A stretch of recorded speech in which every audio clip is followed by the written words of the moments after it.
The alarm bells rang loud across the command center on the hidden moon base. Captain Daeho Kim ran to his station and looked at the screens. His heart beat fast as he saw the dots moving toward Earth. 200 alien ships were coming straight at them. "Hana, get me a better reading on those ships," Daeho said to his communications officer. Hana Park pressed buttons on her control panel. Her face went pale as the numbers came up on screen. "Captain, these ships are huge. Each one is 3 times bigger than our largest battleship. They have weapons we have never seen before," Hana said. Her voice shook a little. Boram Lee sat at the tactical station. She was the best at reading enemy movements. "Sir, they are moving in attack formation. This is not a peaceful visit. They want to invade Earth." Daeho felt sick in his stomach. Earth had no ships that could fight these aliens. The human space fleet was still small and weak. These aliens could destroy every city on Earth in one day. Far away in space, Admiral Kel Thor stood on the bridge of his flagship. He was tall with gray skin and 4 arms. His species had conquered 50 planets. Earth would be number 51. "Send word to the Galactic Council," Kel Thor told his second-in-command. "Tell them we will have Earth under control in 3 days. The humans cannot stop us." The other aliens on the bridge laughed. They had seen Earth through their spy drones. Humans still use simple rockets to reach space. They had no energy shields or plasma weapons. This would be the easiest conquest ever. Back on the moon base, Daeho watched the alien fleet get closer. They were now past Jupiter and heading toward the asteroid belt between Mars and Jupiter. In a few hours, they would reach Earth. "Should we warn Earth?" Hana asked. "People deserve to know what is coming." Daeho thought about this. If they told Earth about the alien invasion, it would cause panic. Millions of people would try to run, but there was nowhere to go. Maybe it was better to let people live their last few hours in peace. "Not yet," Daeho said. "Wait until they pass Mars, then we send the warning." Boram was still watching her screens. Something strange was happening. The alien ships had reached the asteroid belt, but now their signals were getting weaker. "Captain, I am losing contact with the alien fleet," Boram said. "Their signals are breaking up." Daeho rushed to her station. The 200 red dots on the screen were fading. One by one, they disappeared completely. "Check your equipment," Daeho ordered. "This must be a mistake." Boram ran tests on all her machines. Everything worked perfectly. "Sir, the equipment is fine. The alien ships are just gone." Hana tried to contact the alien fleet on all radio frequencies. She heard nothing but empty space. "Captain, there is no signal at all. It is like they never existed." 3 days later, the Galactic Council met in emergency session. They had lost contact with Admiral Kel Thor and his entire fleet. This had never happened before in their long history of conquest. "Send another fleet," ordered Council Leader Vex Prime. "Make this one bigger." 500 ships from the Vaxillian Armada. Admiral Zorth Keel took command of the second invasion fleet. His ships were even more powerful than the first ones. The Vaxillians had weapons that could crack planets in half. On Earth, Taijin Choi worked in his laboratory. He was a scientist who studied alien life. For weeks, strange metal pieces had been floating past Mars. Space collectors brought the pieces back to Earth for him to examine. The metal was unlike anything humans had ever made. It was stronger than steel but lighter than aluminum. The pieces showed signs of extreme heat damage, as if something had melted them with incredible fire. "Where are these coming from?" Taijin asked himself. The metal pieces came from the direction of the asteroid belt. Something big had been destroyed out there. The second alien fleet reached Jupiter right on schedule. Admiral Zorth Keel was confident. His ships had shields that could stop any attack. His weapons could destroy a moon with one shot. "Humans will bow before the might of the Vaxillian Armada," Zorth Keel announced to his crew. But as the fleet entered the asteroid belt, the same thing happened again. One by one, the ships vanished from all sensors. 500 of the galaxy's most powerful warships simply disappeared. On the moon base, Daeho and his team watched in shock. Another massive alien fleet had just vanished into nothing. "This makes no sense," Hana said. "What could destroy so many ships so quickly?" Boram studied the sensor readings from both attacks. "Captain, both fleets disappeared in the same area of the asteroid belt. There is something out there." The Galactic Council was now afraid. They had lost 700 ships and still had no idea what happened to them. Some council members said Earth must have secret weapons. Others thought there might be another alien race protecting the humans. "Send the Kryn war machine," Council Leader Vex Prime ordered. If something is hiding in Earth's system, the Kryn will find it and destroy it. The Kryn were the most feared warriors in the galaxy. Their ships looked like giant metal spiders with weapons covering every surface. They had never lost a battle. War Master Gaxtor led 1,000 Kryn warships toward Earth. His species had no fear. They lived only to fight and conquer. Whatever destroyed the others will not stop us, Gaxtor growled to his warriors. We are Kryn. We are death itself. The Third Fleet was twice as large as the first two combined. Earth's governments finally noticed something was wrong. Too many alien signals had appeared and disappeared near their solar system. President Naun Cho called an emergency meeting of world leaders. In a secret bunker deep under Seoul, she spoke to the heads of every major nation. Our space monitoring stations have detected 3 separate alien fleets approaching Earth, she told them. All 3 fleets have vanished before reaching our planet. The room fell silent. Every leader knew what this meant. Earth was under attack, but something was protecting them. The question was what? And how long would this protection last?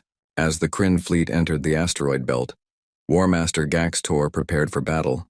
His sensors showed thousands of floating rocks, but nothing else. Where was the enemy that had destroyed 2 previous fleets? Then, without warning, his flagship shook violently. Explosions erupted across the Kryn formation. In minutes, 1,000 of the galaxy's deadliest warships were nothing but floating debris. The Galactic Council received the news in stunned silence. Something near Earth had just destroyed 3 of their most powerful invasion fleets. Whatever protected that small blue planet was far more dangerous than they had ever imagined. Commander Siwoo Yang put on his spacesuit and checked all the seals. His small stealth ship was ready to launch from the hidden base on Mars. His mission was dangerous but necessary. Earth needed to know what was destroying the alien fleets. "Are you sure about this, Commander?" asked Yu Jinseo, his pilot. She was young but had flown more dangerous missions than most veterans. "If something out there can destroy 1,000 alien warships, what chance do we have?" Siwoo smiled behind his helmet visor. "That is exactly why we need to go. We have to find out what is protecting Earth before more aliens come." The crew was small but skilled. Wu Bin-jan was their engineer. He could fix anything that broke and make their ship invisible to most sensors. Yoon Ji-nam was their scientist. She would study whatever they found in the asteroid belt. Their ship, the Silent Arrow, was built for sneaking around without being seen. It had no weapons, only the best hiding technology Earth could make. If they met trouble, running away was their only option. The journey to the asteroid belt took 6 hours. As they got closer, Yoonji started picking up strange readings on her instruments. "Commander, there is a lot of metal debris out here," she said. "Much more than there should be." Yujin flew the ship carefully between the floating rocks. What they saw next made everyone gasp in shock. Scattered among the asteroids were pieces of alien ships, thousands and thousands of pieces. "This is not from 3 fleets," Wu Bin said, looking at his screens. "This debris field goes on for millions of miles. There are pieces from dozens of different alien species here." Siwoo felt cold fear in his chest. This meant alien fleets had been disappearing near Earth for much longer than anyone knew. How many had tried to invade their planet? Yoonji used her scanners to examine the wreckage more closely. "Commander, some of these pieces are very old. This one here shows dating that goes back over 100 years. "That is impossible," Yujin said. "Humans were not even in space 100 years ago. We had no way to fight aliens back then." Siwoo thought about this. If aliens had been trying to invade Earth for over a century, and something had been stopping them all this time, then whatever protected Earth was not human. They flew deeper into the debris field. The pieces of alien ships were everywhere. Some were tiny fragments no bigger than a person's hand. Others were huge chunks of hull that had once been part of massive warships. "Look at the damage patterns," Yoonji said, pointing to her screen. "These ships were not destroyed by explosions or collisions. Something cut through them with incredible precision." Wu Bin examined the metal fragments they collected. "The cuts are perfectly clean. Whatever made them was sharper than any tool we know about, and hot enough to seal the cuts instantly." On Earth, Minho Kang sat in the Global Defense Command Center. He was the best military mind on the planet, but this situation confused him completely. His computers showed the locations where alien fleets had vanished. They all disappeared in the same area of the asteroid belt. "Sir, we are getting reports from the investigation team," his assistant told him. "They have found debris from many more alien fleets than we thought." Minho studied the new data. The pattern was clear. For over 100 years, any alien force that approached Earth with hostile intent had been destroyed in the asteroid belt. Something was actively protecting Earth. Back on the Silent Arrow, the crew continued their investigation. They found pieces from species they had never seen before. Some of the metal was made from materials that did not exist naturally in their solar system. "Commander, I am picking up energy readings from some of the asteroids," Yunji said. "These readings are not natural. Some of these rocks are giving off power signatures." Yujin flew them toward the nearest asteroid that showed energy readings. As they got closer, their instruments started acting strange. "My controls are not responding properly," Yujin said. "Something is interfering with our ship's systems." Suddenly, the asteroid in front of them changed. What had looked like a normal rock began to shift and move. Panels opened on its surface, revealing metal structures underneath. "That is not an asteroid," Wubin said in amazement. "That is some kind of artificial construction." The fake asteroid was huge, bigger than most space stations. Now that they could see it clearly, they noticed weapon ports and sensor arrays covering its surface. It had been perfectly disguised to look like a natural rock. "There are more of them," Yunji said, checking her sensors. "Dozens of these fake asteroids are scattered throughout this area. They form a defensive network around Earth." Saiwu realized they had found the answer to the mystery. These hidden weapons platforms were what had been destroying alien fleets for over a century. But who had built them? The fake asteroids did not attack the Silent Arrow. Instead, they seemed to scan the small Earth ship and then ignore it. Whatever intelligence controlled them could tell the difference between human explorers and alien invaders. "We need to get this information back to Earth," Siwu said. "This changes everything we thought we knew about our place in the galaxy." As they prepared to leave, Yunji made one more discovery. Her long-range scanners detected similar energy signatures throughout the outer solar system. The defensive network was much larger than they had first thought. "Commander, there are hundreds of these hidden platforms. They surround Earth completely. Any alien fleet trying to approach our planet would have to pass through multiple layers of defense." The journey back to Mars was quiet. Each crew member was thinking about what they had discovered. Earth was not alone in the galaxy. Something had been protecting their planet for over a century, long before humans even knew aliens existed. Dr. So Young-an was waiting for them at the Mars base. She was Earth's top expert on unknown energy sources. When Yunji showed her the readings from the fake asteroids, her face went pale. "These energy signatures are unlike anything in our databases," So Young said. "The technology that created them is far beyond what any known species possesses." She ran more tests on the data. "The power sources are completely clean, with no radiation or waste products. And the energy output is enormous. Each platform generates more power than our largest nuclear reactors." Saiwu gathered his crew for a final briefing before they reported to Earth Command. "What we have found today will shock the world. We are not alone in the solar system. We have guardians we never knew existed." "But who are they?" Yujin asked. "And why are they protecting us?" "Those are the questions we need to answer next," Siwu replied. "But first we need to tell Earth that we are not as defenseless as we thought." The message they sent to Earth was simple but world-changing. Hidden weapons platforms built by an unknown alien species had been protecting Earth for over 100 years. Humanity had guardians they never knew existed. World leaders gathered in emergency sessions to discuss this news. Some were relieved to know Earth had protection. Others worried about being dependent on alien technology they did not understand. President Neon Cho spoke for many when she said, "We must find out who our protectors are and why they chose to help us. Our future may depend on understanding their intentions." The investigation had answered one question but raised many more. Earth was protected, but by whom and for how long would this protection last? Jae-sung Lim had worked at the Deep Space Monitoring Station for 15 years. He knew the normal patterns of space traffic around Earth. Ships came and went on regular schedules. Satellites moved in predictable orbits. Everything followed the same routine day after day, but today was different. His long-range sensors were picking up movement in the asteroid belt, where no movement should exist. Large objects were shifting position, and they were doing it in a coordinated pattern. "Control, this is Deep Space Station 7, Jae-sung spoke into his communication device. "I am seeing unusual activity in Grid Sector 47 Alpha." The voice that answered belonged to his supervisor back on Earth. "Station 7, please clarify. What kind of activity?" Jae-sung looked at his screens again to make sure he was not making a mistake. Sir, multiple large objects are moving through the asteroid field. They are too big to be natural asteroids, and they are moving in formation. There was a long pause before his supervisor responded. Station 7, maintain observation and record everything. Do not attempt to make contact. As Jae-sung watched, more objects began to move. What had appeared to be a normal asteroid field was transforming before his eyes. Dozens of massive structures were revealing themselves, shedding their rock disguises like snakes shedding old skin. The structures were beautiful and terrifying at the same time. They were made of a dark metal that seemed to absorb light. Strange symbols glowed along their surfaces in colors that hurt to look at directly. Each structure was the size of a small city. On Earth, Kyunghwa-oh received an urgent message to report to the Global Defense Command Center. She was Earth's chief diplomat, responsible for first contact protocols with alien species. Her expertise was needed now more than ever. What we are about to show you is classified at the highest level, General Park told her as she entered the secure briefing room. 3 hours ago, we made contact with an alien intelligence.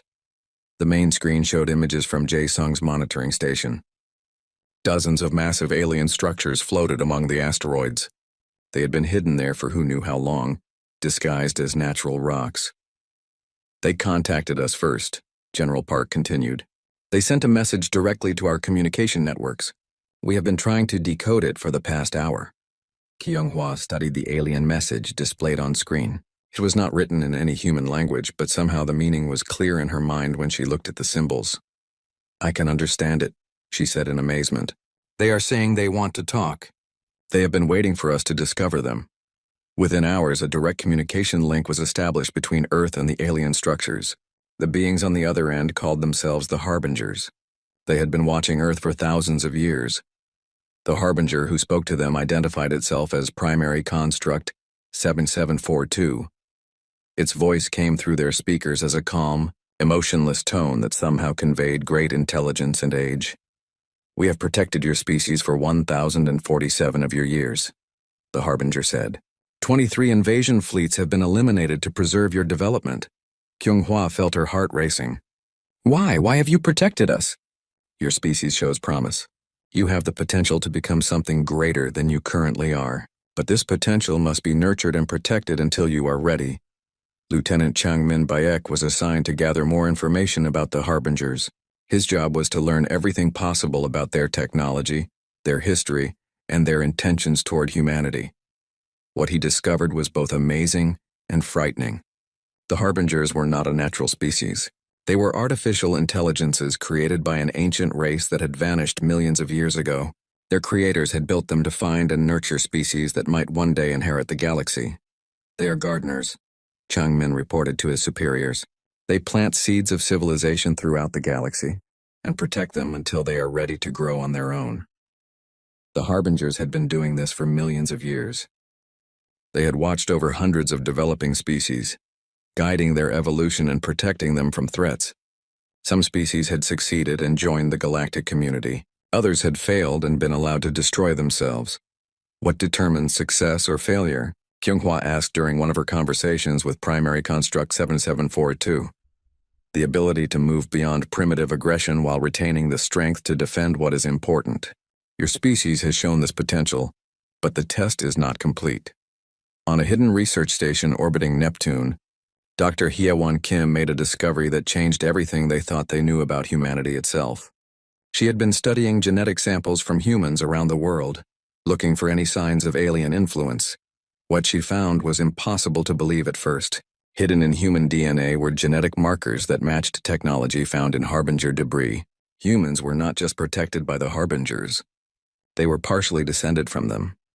This explains why we have been advancing so quickly, Hyewon told the research team. Our technological development over the past century has been unusually rapid. We have had help. The genetic evidence showed that sometime in humanity's distant past, Harbinger genetic material had been introduced into the human bloodline. This had enhanced human intelligence and creativity, making them more likely to develop the qualities the Harbingers were looking for. But there was more. The genetic modifications were not random. They had been carefully designed to activate at specific points in human development. As humanity matured as a species, New abilities would begin to manifest. We are not just another species they are protecting, HFY realized. We are their chosen successors.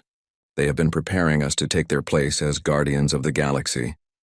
This revelation was shared with only the highest levels of Earth's government. The knowledge that humanity had been genetically modified by ancient aliens was too dangerous to release to the public. It would cause panic and destroy faith in human achievement. Primary Construct 7742 confirmed what the genetic evidence suggested. Your species was selected for enhancement 3,000 years ago. The genetic modifications have been slowly activating as your civilization developed the wisdom to use them responsibly. What happens when the modifications are complete? Kyunghwa asked. You will have the ability to do what we do, to watch over developing species and guide their growth, to protect the innocent and stop those who would destroy others for conquest. The Harbingers explained that this was part of a galactic cycle that had repeated many times. Each generation of guardians would eventually pass their responsibilities to a worthy successor species. The Harbingers themselves had inherited their role from an even older race, but the choice must be yours to make. Primary Construct 7742 said, We cannot force you to accept this responsibility. If you choose to remain as you are, we will continue to protect you, but you will never reach your full potential. Earth's leaders were faced with an impossible decision. Accept the role of galactic guardians and inherit incredible power and responsibility, or remain under the protection of the Harbingers as a developing species forever. Some argued that humanity was not ready for such responsibility. War still raged on Earth and many people were still driven by greed and hatred. How could they be trusted with the power to guide other species? Others believed that this was humanity's destiny. The genetic modifications were already there. The potential was waiting to be unlocked. They just needed the courage to embrace it. We need more time, Kyunghwa told Primary Construct 7742 during their final conversation of the day. This decision will affect not just our species but potentially the entire galaxy. Time you shall have, the Harbinger replied. But know that other forces in the galaxy are becoming aware of Earth's protection. The Galactic Council grows suspicious. Soon, larger fleets will come, fleets too large for our automated defenses to stop completely. The message was clear. Humanity could not remain hidden forever. Soon they would have to choose their path, whether they felt ready or not. The peaceful days of secret protection were coming to an end. Dr. Hyewan Kim stood in her laboratory, staring at the genetic analysis results displayed on multiple screens around her. For 3 weeks, she had been studying human DNA, samples from every continent on Earth. What, she had discovered, would change humanity's understanding of itself forever. The modifications are everywhere, she said to her research assistant. Every human being on Earth carries Harbinger genetic markers. We are all part of this experiment. The genetic enhancement was not something that had happened to a few people. It was woven into the very foundation of human evolution. The Harbingers had not just influenced humanity's development. They had actively shaped what humans would become. Her computer finished analyzing the most recent DNA sample. The results showed the same pattern she had seen in every other test. Dormant genetic sequences that matched Harbinger technology, waiting to activate when certain conditions were met. Dr. Kim, you need to see this, her assistant said, pointing to a new screen. I have been comparing modern human DNA to samples from ancient human remains. The changes started appearing about 3,000 years ago. The evidence was clear. 3,000 years ago, something had altered human genetic structure. The modifications had been introduced gradually, spread through the population over many generations. By now, every person on Earth was a descendant of this genetic enhancement. Across the city, Junho Park sat in the military history archives, surrounded by old books and computer files. He was a historian who specialized in studying patterns in human warfare. His current assignment was to look for any signs of outside influence in Earth's conflicts. What he found disturbed him greatly. Throughout human history, major wars had ended in strange ways. Critical battles had been decided by mysterious equipment failures. Important leaders had died at exactly the right moments to prevent total destruction.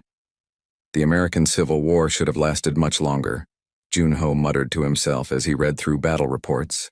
But key Confederate supply lines failed for no apparent reason. The weapons they needed simply stopped working. He found similar patterns in dozens of conflicts. World War I had ended when several nations simultaneously experienced massive industrial accidents that crippled their war production. World War II had concluded after mysterious technical failures plagued Nazi Germany's most advanced weapons. Someone has been interfering with our wars, Jun-ho realized, keeping them from becoming too destructive, while still allowing us to learn and grow from the conflict. The pattern extended beyond just major wars. Natural disasters that should have wiped out entire civilizations had been mysteriously less devastating than predicted. Plagues that should have ended human civilization had burned out faster than they should have. Humanity had been protected and guided throughout its entire history, but the protection had been subtle, almost invisible. It looked like luck or coincidence, but it had happened too many times to be random. Meanwhile, in orbit around Earth, the Global Defense Station received an urgent message. High Admiral Vex Quinn of the Galactic Council was approaching with a diplomatic fleet. This was the first time alien leaders had come to Earth openly, not as invaders but as negotiators.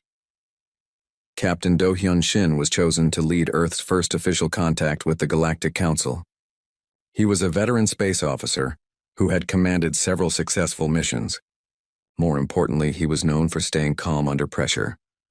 Remember, they do not know about the Harbingers. General Park briefed him before the meeting.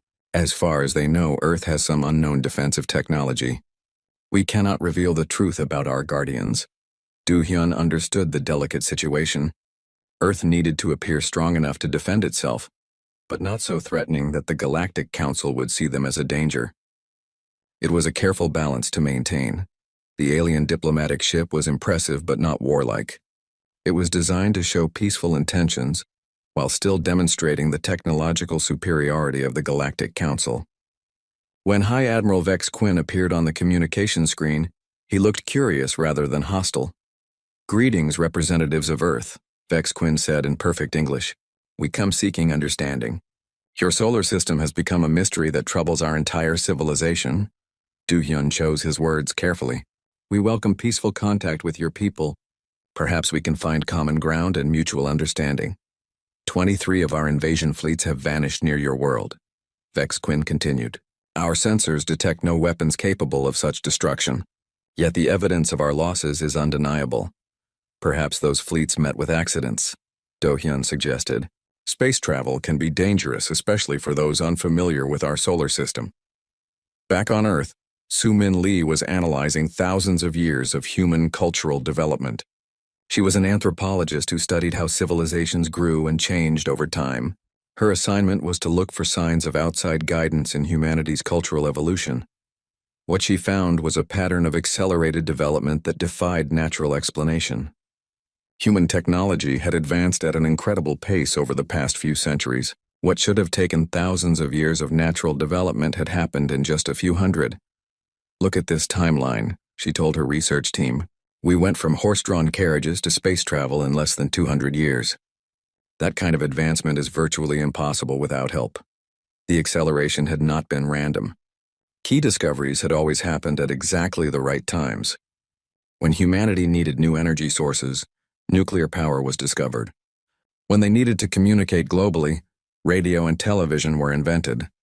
When they needed to reach space, rocket technology suddenly advanced rapidly. "Someone has been guiding our technological development," Soo-min concluded, "giving us the tools we needed exactly when we needed them, but making it look like natural human achievement." The evidence suggested that humanity's rapid advancement was not due to their own brilliance alone.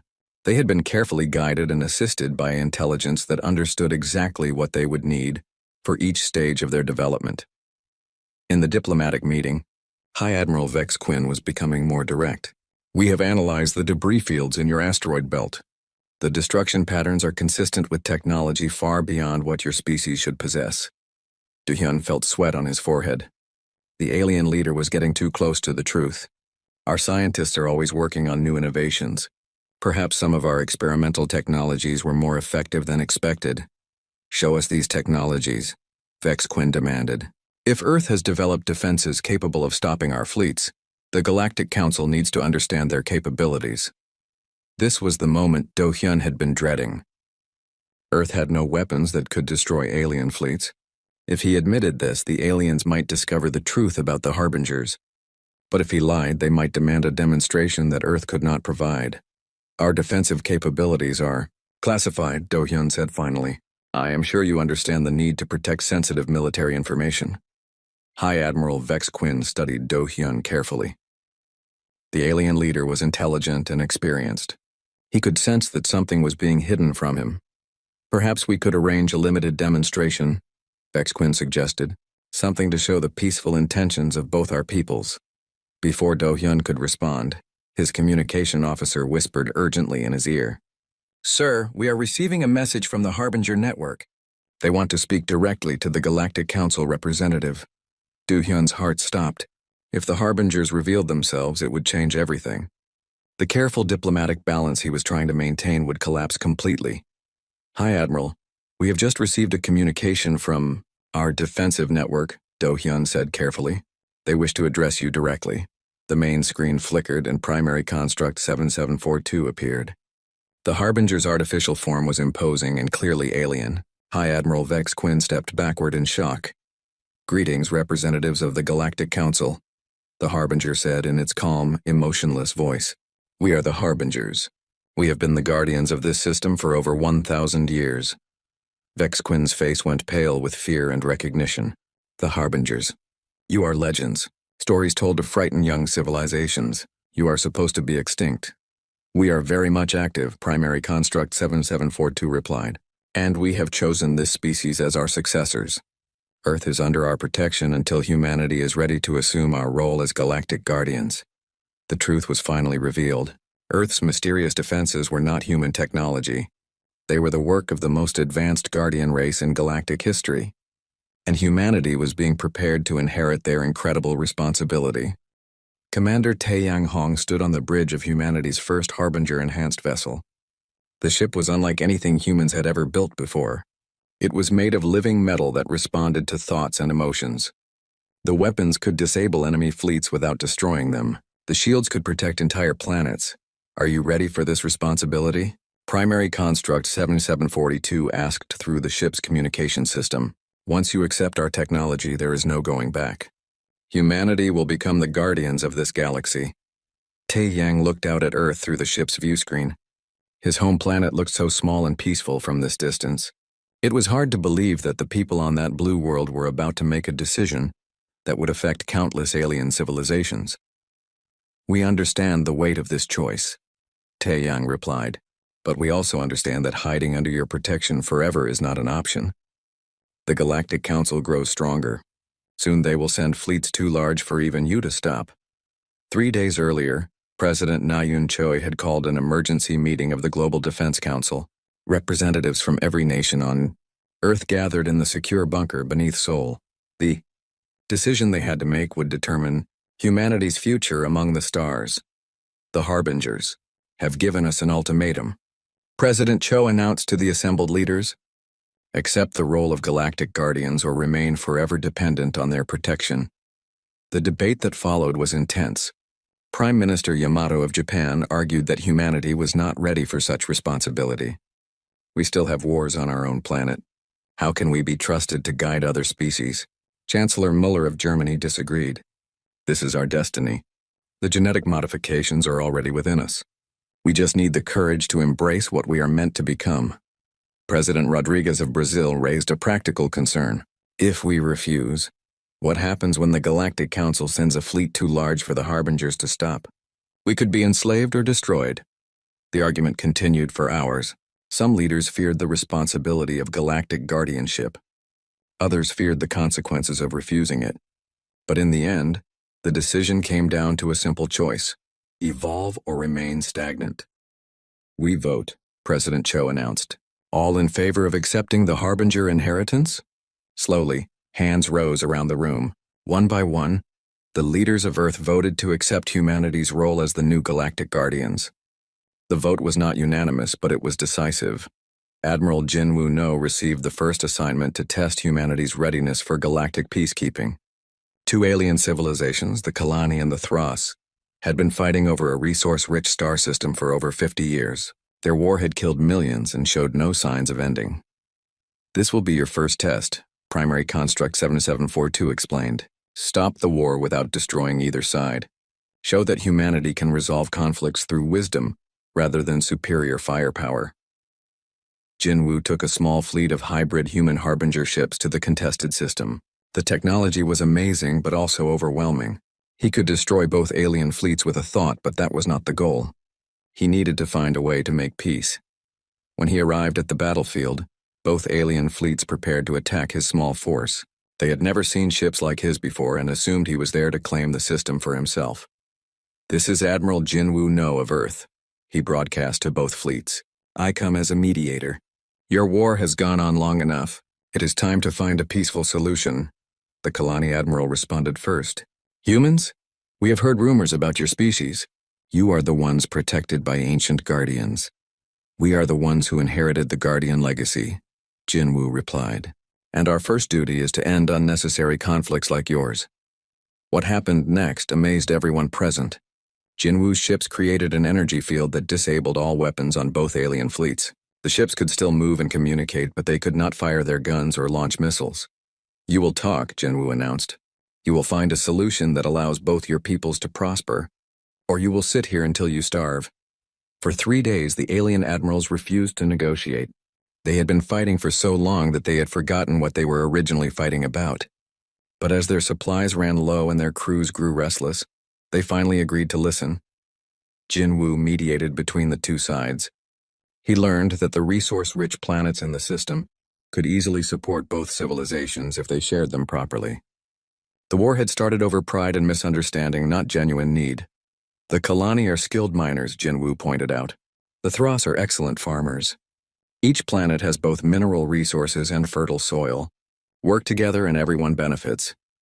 It took careful negotiation, but eventually both sides saw the wisdom in cooperation. They signed a peace treaty that divided the system fairly and established trade agreements that would benefit both civilizations. When Jinwoo returned to Earth, he brought news of humanity's first success as galactic peacekeepers. The test had shown that humans could resolve conflicts without violence, using wisdom and patience instead of superior weapons. But not everyone was pleased with humanity's new role. High Admiral Vex Quinn had returned to the Galactic Council with disturbing news. Earth was protected by the legendary Harbingers and was being prepared to replace them as Galactic Guardians. This cannot be allowed, Council Leader Zex Prime declared. If the humans become the new Guardians, they will have power over every civilization in the galaxy. We must stop them before they become too strong. The Galactic Council made a fateful decision. They would gather the largest invasion fleet in galactic history. Ships from 100 different worlds would converge on Earth. Even the Harbingers could not stop such a massive force. Fleet Commander Ari Moon was chosen to command Earth's defense against the coming invasion. She stood on the bridge of the Guardian flagship, watching as thousands of alien ships approached the solar system. This would be the ultimate test of humanity's new role. They outnumber us 50-1, her tactical officer reported. Even with Harbinger technology, we cannot defeat them all in direct combat. Ari smiled calmly. We are not here to defeat them. We are here to show them a better way. As the massive alien fleet entered the asteroid belt, they expected to face the same fate as previous invasion forces, but instead of being destroyed, they found themselves surrounded by a different kind of power. Every ship in the Galactic Council fleet suddenly lost the ability to fire their weapons. Their targeting system shut down. Their missiles refused to launch. But their ships were undamaged and their crews unharmed. This is Fleet Commander Ari Moon of the Earth Guardian Force, she broadcast to the alien fleet. You came here to conquer and destroy. Instead, you will learn. What followed was the most comprehensive demonstration of advanced technology the galaxy had ever seen. The human Harbinger fleet showed capabilities that seemed like magic to the watching aliens.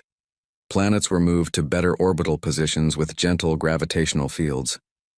Dead worlds were brought back to life with atmospheric processors.